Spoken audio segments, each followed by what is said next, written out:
오늘 우리에게 주시는 하나님 말씀은 요한복음 11장 42절에서 46절까지 말씀입니다. 함께 합독하겠습니다. 시작. 항상 내 말을 들으시는 줄을 내가 알았나이다. 그러나 이 말씀 하옵는 것은 둘러선 무리를 위함이니 곧 아버지께서 나를 보내신 것을 그들로 믿게 하려 함이니이다. 이 말씀을 하시고 큰 소리로 나사로야 나오라 부르시니 죽은 자가 수족을 배로 동인 채로 나오는데 그 얼굴은 수건에 쌓였더라. 예수께서 이르시되 풀어놓아 다니게 하라 하시니라. 마리아에게 와서 예수께서 하신 일을 본 많은 유대인이 그를 믿었으나 그 중에 어떤 자는 바리새인들에게 가서 예수께서 하신 일을 알리니라. 아멘. 여러분 어제 말씀 모두 기억하실 것 같습니다. 죽었던 나사로를 살리시는 예수님의 장면이 어제 본문을 통해서 우리가 함께 보았던 장면이었죠. 예수님께서 죽은 나사로의 무덤을 막고 있는 돌문을 치워라 라고 명령하셨고, 돌문을 치우고는 오늘 본문에 보니까 나사로야 나오너라 라고 외치자 온몸을 배로 감고 있던 시체가 일어나서 무덤에서 걸어 나오게 되는 놀라운 기적의 사건이 벌어지고 있는 것입니다. 이 이야기까지가 어제 본문의 내용이었습니다.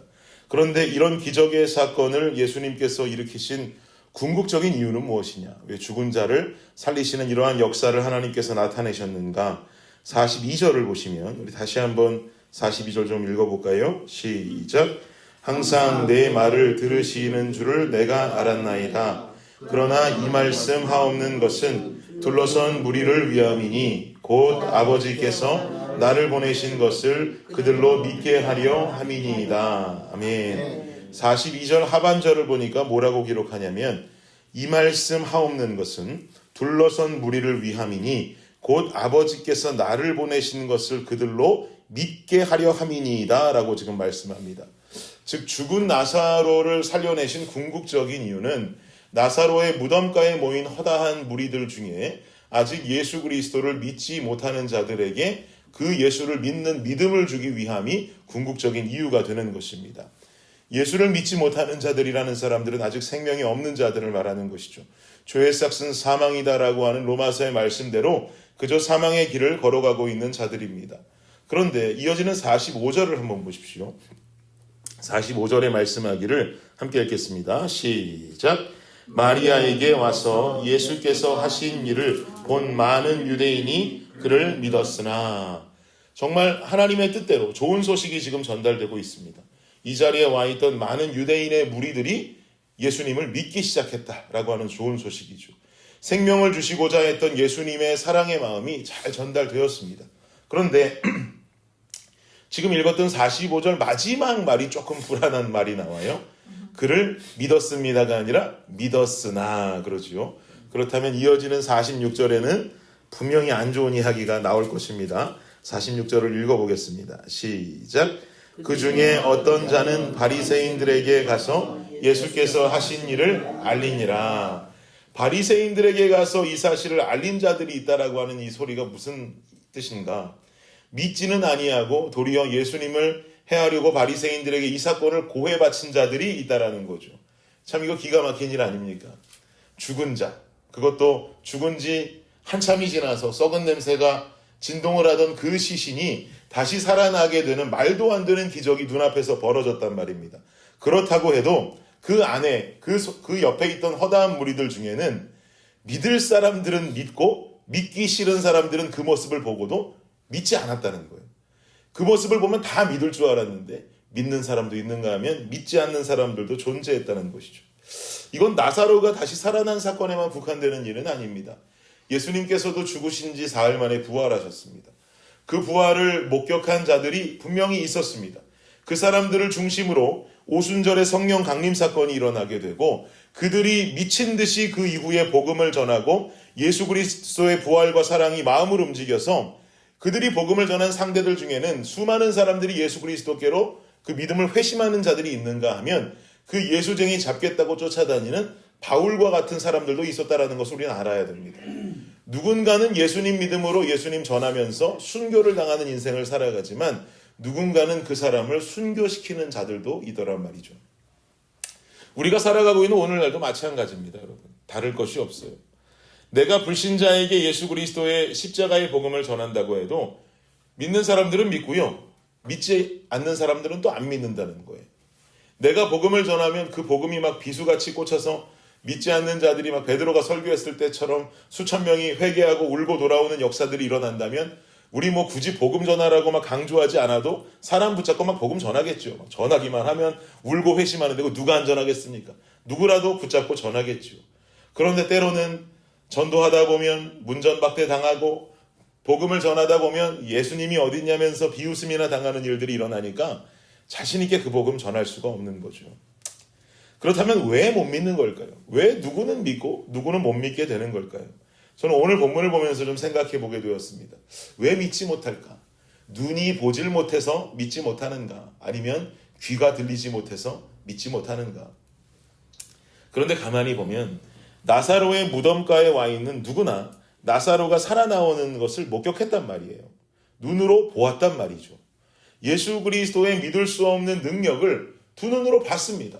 그러나 그 중에서 믿는 사람이 있고 믿지 못하는 사람이 있더라는 거예요.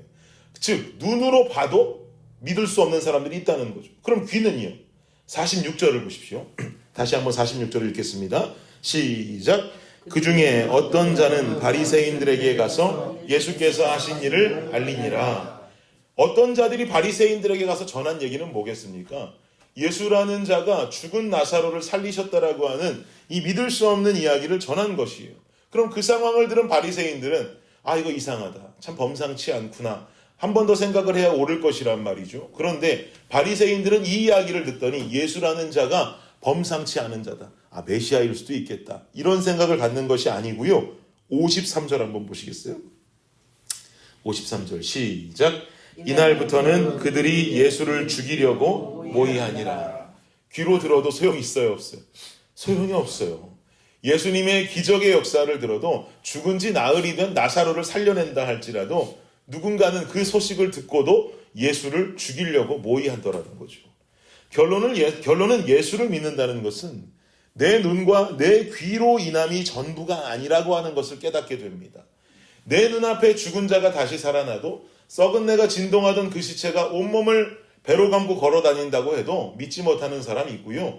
그 귀한 소식을 듣는다 해도 예수를 죽이려고 모의하는 자들이 존재하더란 말이죠. 한 사람이 예수를 믿는다는 것의 시작이 눈도 아니고 귀도 아니다. 근데 사실 이런 생각은요, 성경이 전하는 진리에 위배된 생각이긴 합니다. 제가 로마서 10장 17절을 한번 읽어드릴게요. 그러므로 믿음은 들음에서 나며 들음은 그리스도의 말씀으로 말미암았느니라. 지금 읽은 이 로마서 말씀에 의하면 예수를 믿는 믿음의 시작은 들음이 맞습니다. 그런데 왜 오늘 본문의 사람들은 이 소식, 이 기쁨의 소식들을 들었음에도 믿지 못하는 것일까요? 왜 어떤 이들은 예수의 기적을 듣고도 예수를 죽이기로 모의하고 있는 것일까요? 제가 로마서 말씀 한 군데 더 읽어드릴게요. 11장 8절인데요. 기록된 바 하나님이 오늘까지 그들에게 혼미한 심령과 보지 못할 눈과 듣지 못할 귀를 주셨다 함과 같으니라. 이 사도 바울은 그 원인을 지금 이 말씀을 통해서 세 가지로 제시하는 것입니다. 첫째는 혼미한 심령, 둘째는 보지 못할 눈, 셋째는 듣지 못할 귀를 하나님께서 주셨다는 거예요. 이래서 어떤 이야기를 들어도 믿지 못하고 불신자의 모습으로 살아가게 되는 것이죠. 이게 바로 예수를 믿지 못하는 원인인 것입니다. 그러면 우리는 이 불신의 원인들을 어떻게 해결할 수 있을까요? 분명히 바울 사도는 말하기를 보지 못할 눈, 듣지 못할 귀를 하나님이 주셨다고 기록하고 있어요. 결국은 믿지 않는 자가 예수를 믿게 되어지는 역사는 하나님의 주권에 달려있다고 하는 것입니다. 하나님께서 그의 심령 속에 일하시면 된다는 이야기예요. 우리는 성경적 지식을 가지고 복음을 가지고 그들에게 다가가는 것 물론 중요한데요. 우리가 우선적으로 준비되어져야 할 것은 그 영혼을 향해서 우리가 주님 앞에 드릴 수 있는 영혼의 간구인 줄을 믿습니다. 그들의 눈이 보이는 눈이 되게 하여 주시옵소서. 주님, 그들의 귀가 듣는 귀가 되게 하여 주시옵소서. 영적인 눈을 뜨게 해주시고 영적인 귀가 열리게 해주십시오라고 하는 이 기도, 이 간구가 반드시 필요하다는 것이죠. 우리는 전해야 하는 사명 가진 자들이고 그들의 눈과 귀가 열리게 해달라고 간구해야 되는 자들인 것입니다. 여러분 생각해 보세요. 예수님 믿지도 않고 알지도 않는 그 본인이 본인을 향해 기도하는 것이 쉽겠습니까? 먼저 믿고 주를 따르는 그리스도의 제자들이 믿지 않는 자의 눈과 귀를 향해 중보하는 것이 더 쉽겠습니까? 이건 뭐 두말하면 잔소리죠. 우리가 해야 되는 일인 거예요. 우리가 중보하고 우리가 간구해야 될 일인 것입니다. 눈이 뜨이고 귀가 열려야 복음이 들어갑니다. 그 안에 하나님께서 일하시는 것입니다. 그제서야 하나님 믿지 않던 자가 믿게 되는 역사가 일어나게 되는 것입니다. 또한 로마서 11장 8절은 말하기를 보지 못할 눈과 듣지 못할 귀, 이전에 앞서서 첫 번째로 말씀하는 건 혼미한 심령이 그를 괴롭힌다라고 말해요. 혼미한 심령이란 뭘까요? 여기서 혼미하다라는 말에 사용된 헬라어는 제가 찾아보니까 카타뉴세오스라고 하는 헬라어가 사용되어지는데요. 이 뜻이 뭐냐면 무감각하다 이 말입니다. 무감각하다. 무감각한 심령이 복음의 역사를 막고 있다는 거죠. 무감각하다는 말이 무슨 말입니까? 관심 없다는 거예요. 뭐 구원, 구속함, 천국, 지옥, 복음 이 어떤 것에도 믿지 않는 불신자들은 관심 없다는 거예요. 그런데도 주일에도 교회를 나가야 되고 각종 예배들도 드려야 되고 하지 말라는 건 또 그렇게도 많고 하는 이 교회라는 공동체 안으로 자기가 자기 인생 희생하면서 들어올 필요가 없는 거죠. 무감각한 거예요. 그럼 어떻게 해야 됩니까? 우리 말씀 한 구절 이번에 함께 한번 찾아볼까요? 사도행전 26장 한번 열어보십시오. 사도행전 26장 29절입니다. 아주 중요한 말씀인데요. 사도행전 26장 29절.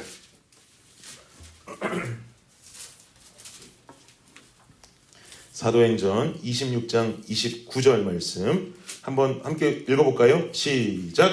바울이 이르되 말이 적으나 많으나 당신뿐만 아니라 오늘 내 말을 듣는 모든 사람도 다 이렇게 결박된 것 외에는 나와 같이 되기를 하나님께 원하나이다 하니라. 아멘.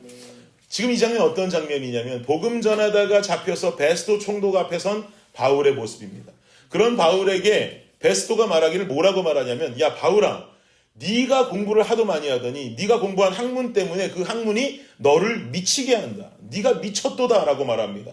그러자 바울의 응답이 지금 방금 읽었던 이 말씀처럼 내가 이렇게 죄인이 되어서 결박당한 것을 제외하고는 모두 나와 같이 되길 원합니다.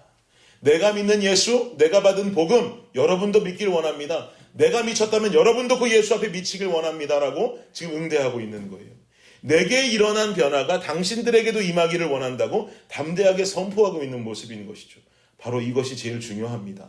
복음, 천국, 구원에 전혀 관심 없는 무감각한 누군가에게 새로운 관심을 일으킬 수 있는 일체의 비결은 다른 것이 아니고요. 바로 내게 일어난 나의 변화가 되어야 하는 줄 믿습니다. 어떤 변화입니까? 은혜 받아서 시도 때도 없이 성경 읽고 성경 공부하고 방언으로 기도하고 교회 일에 헌신하고 여러분 이런 일들은요. 믿지 않는 자들은 아무런 관심도 없어요. 믿지 않는 자들이 가지는 관심은 그래서 은혜 받아서 말씀 읽고 은혜 받아서 기도하고 은혜 받아서 헌신하고 그래서 결국 너는 어떤 사람이 됐느냐 이 모습으로 나타난 변화의 결과를 원하지 우리 안에 기도하고 예배하고 믿지도 않는 사람들이 거기에 무슨 관심이 있겠습니까? 우리를 통해 나타나고 보여줘야 하는 지금 기도하고 말씀 보고 예배드리고 교회 일에 헌신하고 하면서 나타나고 보여줘야 하는 궁극적인 변화는 뭐냐면요. 사도행전 16장 25절을 보면 이런 말씀이 나오는데요. 여러분 잘 아시는 말씀이에요. 제가 읽어드릴게요. 한밤중에 바울과 실라가 기도하고 하나님을 찬송하며 죄수들이 듣더라. 아멘. 빌립보에서 감옥에 갇힌 바울과 실라가요. 기도하고 찬송하는 그 역사적인 장면 여러분 잘 아실 거예요. 그런데 기도하고 찬송하는 것까지는 알겠는데 그 다음이 중요해요. 기도하고 찬송하는 소리를 누가 들었다고요?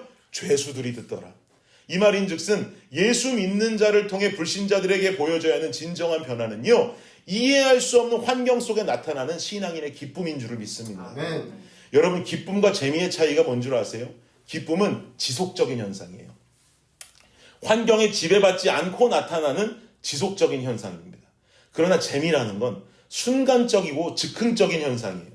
환경이 조금만 슬프고 조금만 힘들어도 사라져버리는 감정이 재미예요. 근데 기쁨은 내 환경이 어떤 상황이든지 지속적으로 변하지 않고 내 안에 존재하는 것, 이것을 기쁨이라고 말하는 것입니다. 사랑하는 여러분, 예수 믿고 재미있는 사람 되지 마시고 예수 믿고 기쁨이 넘치는 사람 되시기를 축복합니다. 네. 기쁨 넘치려면 어떻게 하면 좋을까요? 나의 슬픔을 기쁨으로 바꾸시고 슬픔 대신 희락을, 재 대신 화관을, 근심 대신 찬송을 주시는 하나님과의 친밀한 교제를 일상 중에 이어가야 하는 줄을 믿습니다. 아멘. 이렇게 나타나는 일상의 지속적인 기쁨의 모습이 불신자들 앞에 그때서야 궁금증을 유발하는 거예요. 결국은 그 기쁨을 함께 맛보는 자의 인생을 살아가기 원하는 궁금증으로 변하게 되어지는 것이죠. 얼마 전에 우리 교회 새로 방문하신 한 성도님께 제가 환영의 메시지를 문자 메시지로 보냈습니다. 우리 교회 방문해 주셔서 감사합니다. 이렇게 해가지고 제가 우리 교회 소개에 관한 글과 함께 문자 메시지로 보냈어요. 그리고 얼마 후에 그 성도님으로부터 문자 메시지 답신을 받았는데요. 저는 그 답장을 읽으면서 블레싱 교회 담임 목사로서 그날 하루 종일 기분이 좋더라고요. 여러분께 그대로 공유해 드릴게요. 제가 환영한다고 메시지를 보냈더니 그분의 답신 중에 한 구절에 뭐라고 쓰여 있었냐면, 안녕하세요 목사님, 말로만 듣다가 직접 가보니 상상했던 것보다 더 따뜻하고 활기 넘치는 교회 같았어요. 다음 세대를 위해 애쓰시는 모습에 도전과 감동도 되었고요. 개인적으로도 너무 감사하고 위로되는 시간이었습니다. 저는 이 답신이 왜 은혜를 받고 기분이 좋았냐면, 말로만 듣다가 아니 우리 교회 얘기를 들었나 봐요. 그게 너무 좋은 거예요. 말로만 들었는데, 우리 교회에 관한 이야기를 들었는데 따뜻한 교회다, 활기 넘치는 교회다라고 들으셨다는 거죠. 그렇게 기분이 좋더라고요. 블레싱 교회는 공동체된 교회이기도 하지만 우리 각자 된 교회의 모습이 사람들에게 보여지는 것인 줄을 믿습니다. 한 분 한 분이 너무 따뜻하신 거예요. 한 분 한 분이 너무 활기차 보이시는 거예요. 여러분 삶의 신앙생활하는 그 모습들이 기쁨의 모습으로 누군가에게 나타남으로 말미암아 믿지 않는 그 누군가가 저 사람이 왜 이렇게 기뻐하지? 저 사람이 저런 환경이 있는데 저 환경 속에서도 어떻게 굴하지 아니하고 저렇게 기뻐할 수가 있지? 저렇게 즐겁게 살아갈 수가 있지라고 하는 궁금증과 함께 예수 믿는 자는 다르구나라고 하는 결론에 함께 도달할 수 있기를 축복합니다. 그래서 여러분 각자의 교회, 그리고 우리 공동체된 블레싱 교회가 이런 선한 영향력으로 말미암아 여러분의 가정과 도시와 열방 속으로 복음을 가감없이 전하며 나타날 수 있는 예수 그리스도의 제자와 예수 그리스도의 공동체가 될 수 있기를 예수님의 이름으로 축복합니다. 기도하겠습니다. 주님 감사합니다.